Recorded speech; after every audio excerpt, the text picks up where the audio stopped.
Okay. It's time for Around the Ozarks News, brought to you by the Springfield Greene County Park Board, Thompson Sales, Kitchenland USA, Advanced Car Care Center, and Smouse Brothers Foundation Repair. Here are your hosts, Ethan and Sarah Foreheads. Hey there, good morning to you. It is Friday, and we made it to Friday, which is huge. It's always good to get to Friday. Here we are, and we've got some news to tell you about. All right, we'll begin with this. A man from Rogersville is in the Greene County Jail accused of shooting a woman at Club Rodeo Sunday morning. 20-year-old Zachary DeGraffin Reed is being held without bond.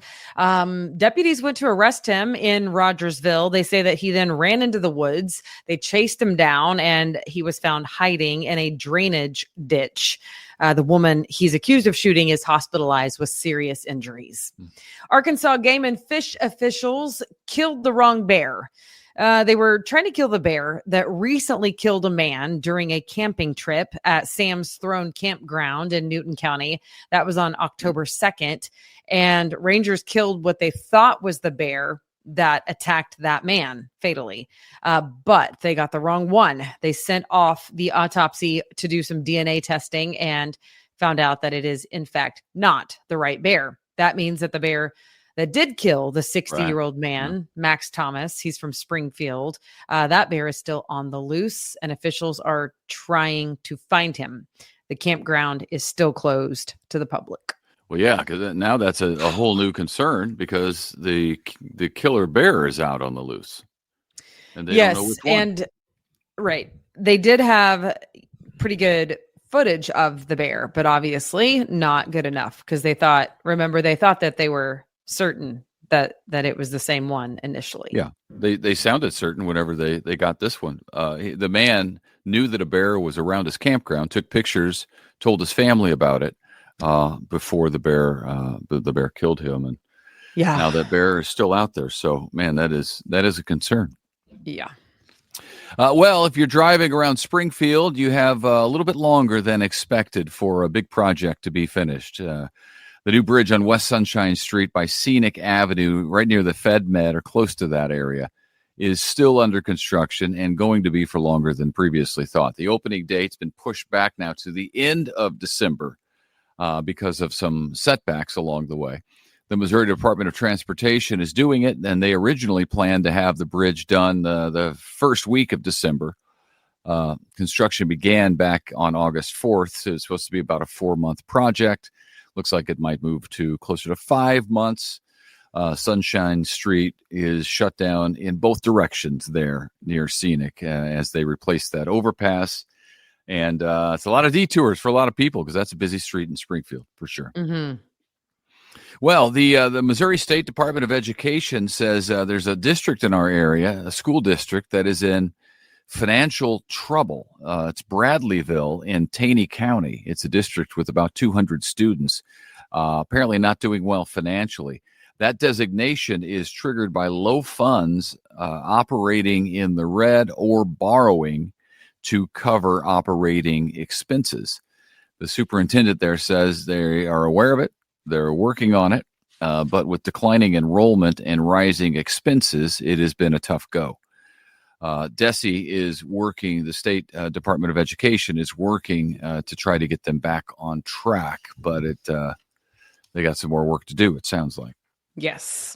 Springfield, meanwhile, is the largest school district in the state of Missouri. And with that, the State Board of Education is coming here in December to learn from students, hear about their school experience, as well as tour many of the programs that Springfield offers.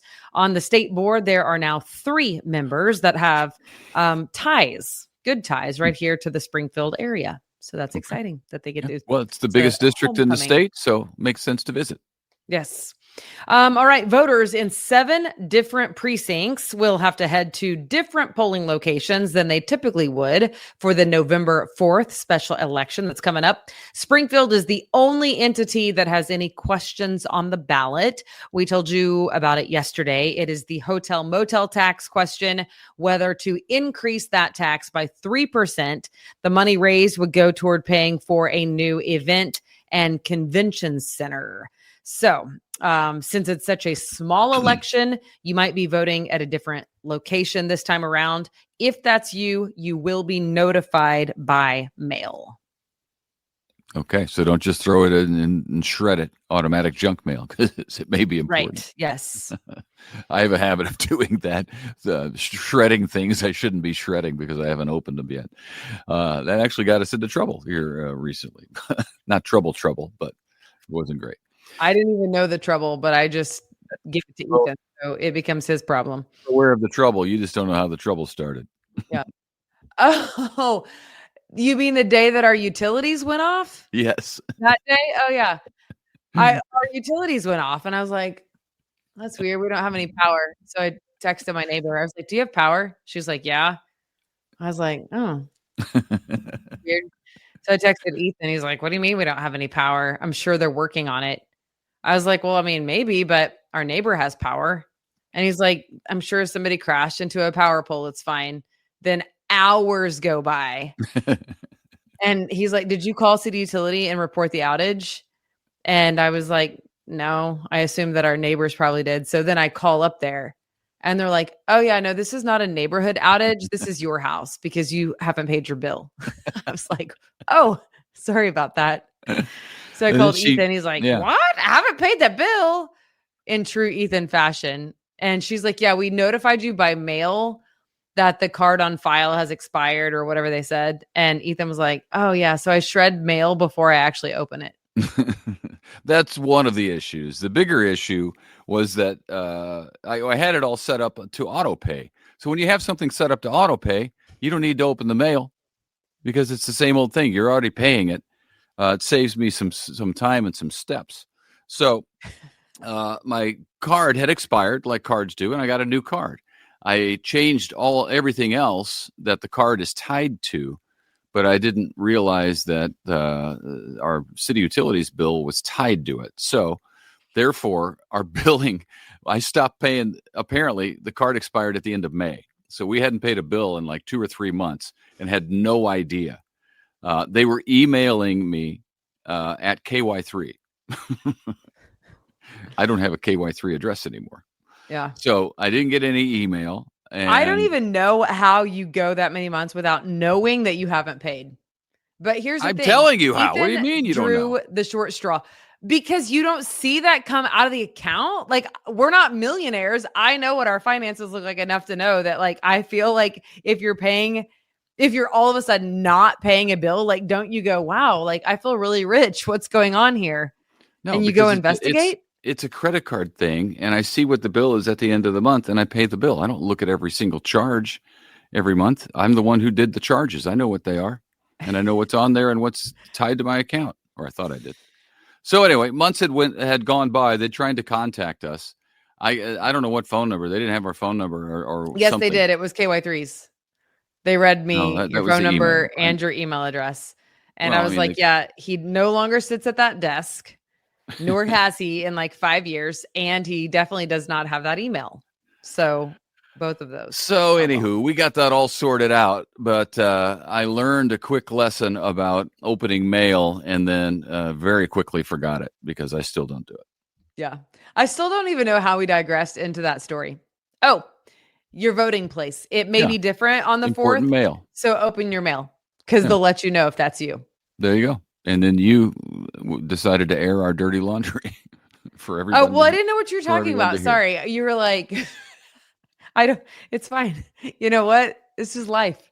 Sometimes your utilities go off. I lived for a week in Dallas with 0 utilities while being on television and no way to fix my hair, no way to dry it. I looked like a disaster my very first week on TV. Why? Because I didn't know you had to call and turn on your utilities. Where were my parents? You know what? That's a great question. That's what I'm asking. Well, now that we're parents, we know. They're like, well, I actually thought that you figured that out. I was like, I didn't. Just to wrap this up, let me just say that the folks at City Utilities were very nice and very helpful. They turned our power back on. I was able to pay quickly, actually. As it turns out, as soon as you pay your utility bill, they will turn it right back on. Well, I think they called in a favor for us because I told them that I was in trouble at home. Because I was like, what is we're going to, I mean, I can survive in the elements, to be honest with you. It's the food that we have in the refrigerator. I didn't want to throw it out. Yeah, it was a few hours. It was nothing. And it wasn't even a hot day. It was the day after the hot day. I know. That's why I was surviving just fine. But Okay. I just thought it was weird when Stephanie's power was fine. I knew something was going on. All right. Anyway. I was at work. It didn't affect me at all.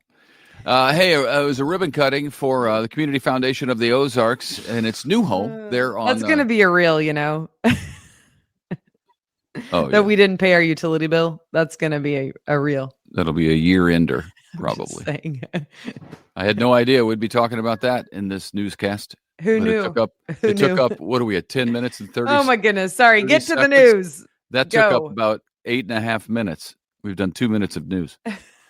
Anyway, as I was saying, Community Foundation of the Ozarks just had a ribbon cutting for the brand new facility. It's located on South Jefferson Avenue. You can go see it as well. They're having a community open house 3 to 5 on November 12th if you're interested.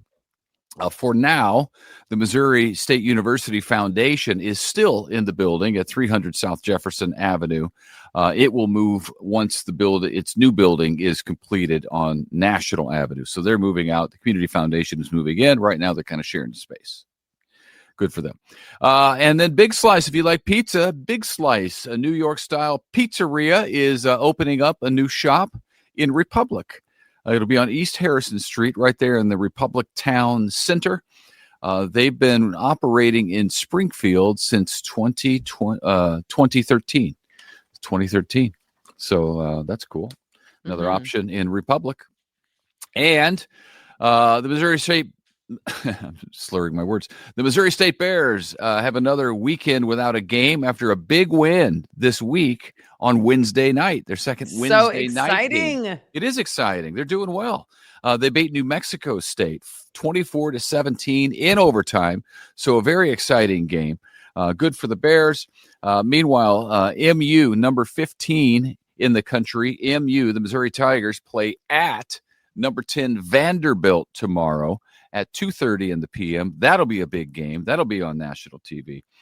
Meanwhile, down south, Ozark will be at home against Auburn, a team that Missouri beat just last week. That kickoff is 11:45 in the a.m. tomorrow. So a big day of football. And then for the pros, the Kansas City Chiefs play Monday night. So you'll have Sunday off from the Chiefs. Okay. Thanks for tuning in. We have events. Don't forget, lots of weekend events at aroundtheozarks.com. Just click on the events calendar. And there are so many things happening this weekend with all the different festivals, all things fall going on. And check it out. Take a look. And we are super glad that you are joining us this morning. And we hope to see you back here on Monday. Have a great weekend.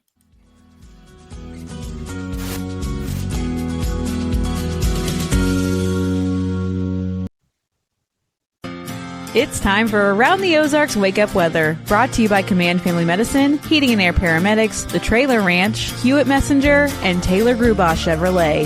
Here's your host, meteorologist Abby Dyer. Good morning, everybody. Conditions across the Ozarks this morning are a bit warmer than what we are used to so far this week. Numbers starting out in the upper 40s and low 50s this morning. You still need the jackets, though. It is going to be cooler this afternoon than what we've experienced earlier this week. That's all thanks to some rain that's going to be moving into the Ozarks today.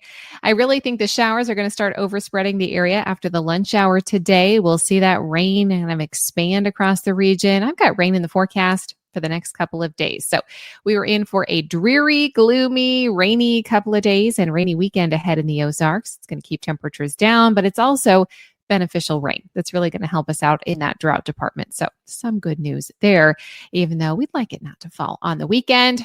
That's kind of the cards that we are dealt this time around. We have cool conditions out there as well, with high temperatures today only staying in the 50s because of that rain cooled air. Grab the raincoats. You might want a long sleeve shirt or a sweater underneath the rain jacket. It is going to be rather brisk today with a high temperature of 58 in Springfield. Rain chances really start to increase in the afternoon. There's a frontal boundary draped across some of our southwestern counties, and that will be the main area where we see the axis of rainfall heavy rain should be isolated back into northwest Oklahoma, all the way back into portions of Oklahoma and Texas as well.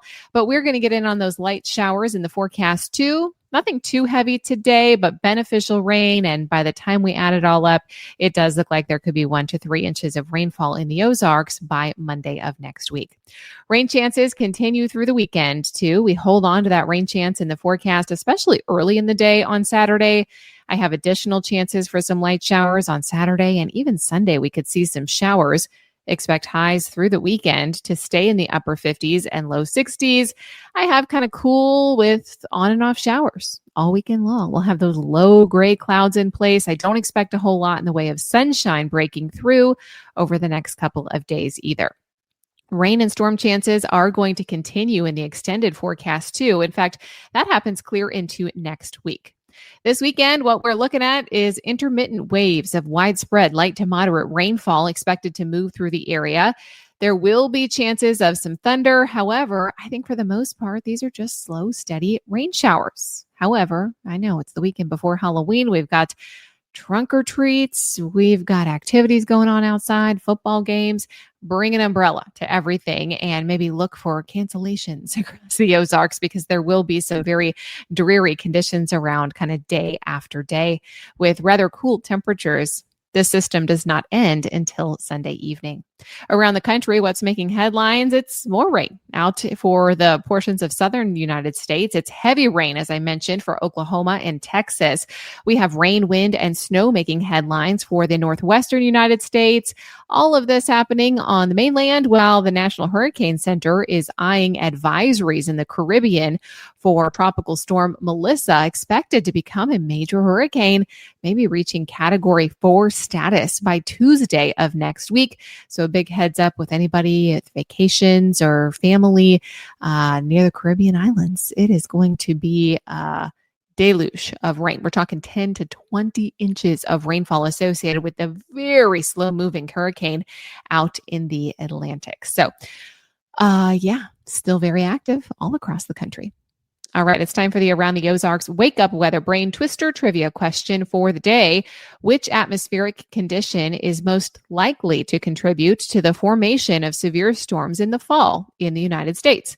Do you think it is A, high pressure systems, B, cold fronts, C, stable air masses, or D, low humidity? And the answer is B, cold fronts. Congrats if that was your answer. Here's another fall weather question for you. Which of these weather hazards is most likely to cause flash flooding in the fall in the United States? Do you think that is caused by A, nor'easters, B, stationary fronts, C, dry lines, or D, waterspouts? You can let me know your guess. That's at the website, aroundtheozarks.com. I hope everyone has a fantastic weekend. If you enjoy the rainy, dreary weather, you are in luck. It is going to be a nice, cool fall weekend to stay indoors. Maybe watch some spooky movies. We've got temperatures that are going to remain below average this afternoon. 50s for highs, low 60s for highs, both Saturday and Sunday. Thanks so much to the sponsors, Command Family Medicine, Heating and Air Paramedics, The Trailer Ranch, Hewitt Messenger, and Taylor Grubaugh Chevrolet. Have a fantastic weekend. I'll be back right here to chat with you Monday morning.